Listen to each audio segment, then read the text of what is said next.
I absolutely love that. But nonetheless, it was a very, very special day for all South Africans yesterday as we celebrated Mandela Day. Just remembering the legacy that he left and also making this country as beautiful as it is today. And we really do hope that you managed to squeeze in your 67 minutes and doing some good and giving back to the community. That's right. Well, recently Graham had the opportunity to chat to Mrs. Graça Machel and Sir Richard Branson themselves and a new campaign called Walk Together.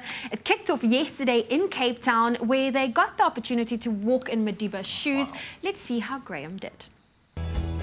We are here about to commence the Walk Together, along with the elders, of course, that powerful collector of former statesmen, politicians and empowered women spearheading change across the globe. Today we'll follow in the footsteps of Tata Madiba himself. And I think what he would have found most gratifying is how many children are here, those he held closest to his heart. Today is going to be an inspirational one. Mandela Day and the 10th anniversary of the elders grew in significance and meaning as local residents and great leaders took part in a symbolic walk from the Grand Parade where Mandela made his freedom speech to the Cape Town International Convention Centre. For me personally, I think Mandela Day means just to be gracious and to think of Madiba as an icon in South Africa as well as the world. And to realize that we are important, that Africa is actually the light to break down racism. So I think Madiba Day and being part of Madiba Day it's very important to me. Some heavyweights here, Graça Machel, obviously our late Tata Madiba's widow is here, Richard Branson. When you see world leaders like this who are willing to put themselves on the ground level and walk literally in the footsteps of Madiba, how does that make you feel? No, it makes me feel really good. Actually, I spoke to someone earlier and they said Richard Branson was here, and I was like, that's strange because the last time I spoke to Richard Branson was in a McDonald's in the middle of London. So it shows you that everyone's only human, you know, and everyone can keep their feet on the ground, especially someone like him of the stature that he is. So it's great to have people like him here, and hopefully he talks and speaks to the people, because it's wonderful to have those kind of people here today. The concept for the elders originated from a conversation between Richard Branson and musician Peter Gabriel, and it was fitting that Branson celebrated the milestone alongside Graça Machel.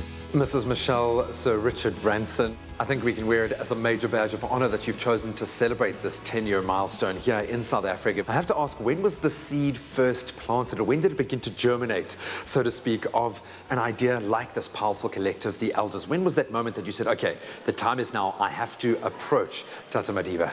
I had spoken to him previous to that to see if he would go to see Saddam Hussein, to ask Saddam Hussein to step down and go and live in Libya for the rest of his life.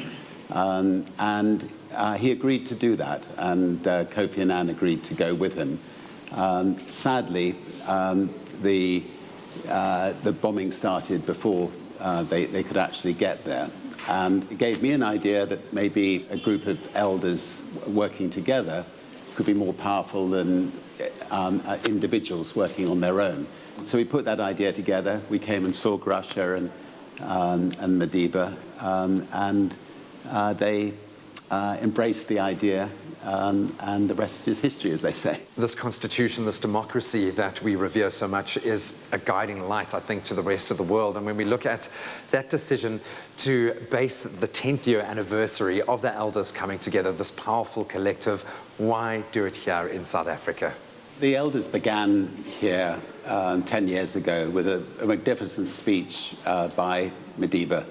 And all the elders came together in Cape Town 10 years ago on his birthday on the 18th of July. And it seems very appropriate to come back here 10 years later.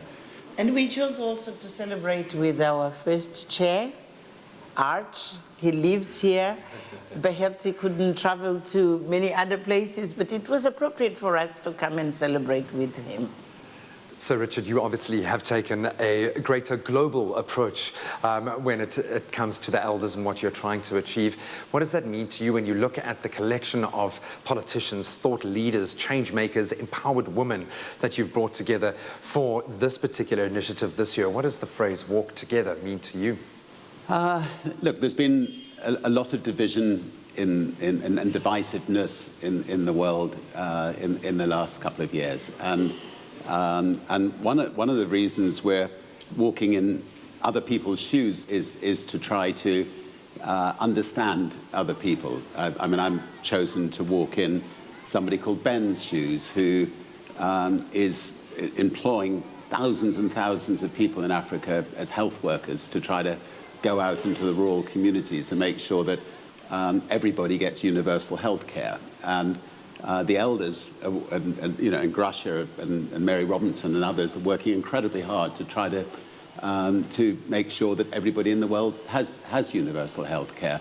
And so the more we can help people like that out in the front lines, the better. And obviously, if you don't have your health, you can't work, you can't look after your children. Everything flows from that. So it's one of the many areas that the elders are working on.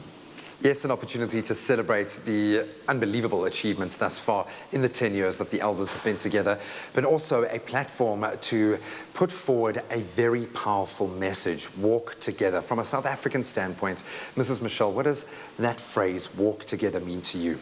Let me say, we say freedom, freedom, freedom, freedom. Taking it from what Madiba said, his long work to freedom, it has not come to an end. So when you say working together, I believe in South Africa, it is really to come together.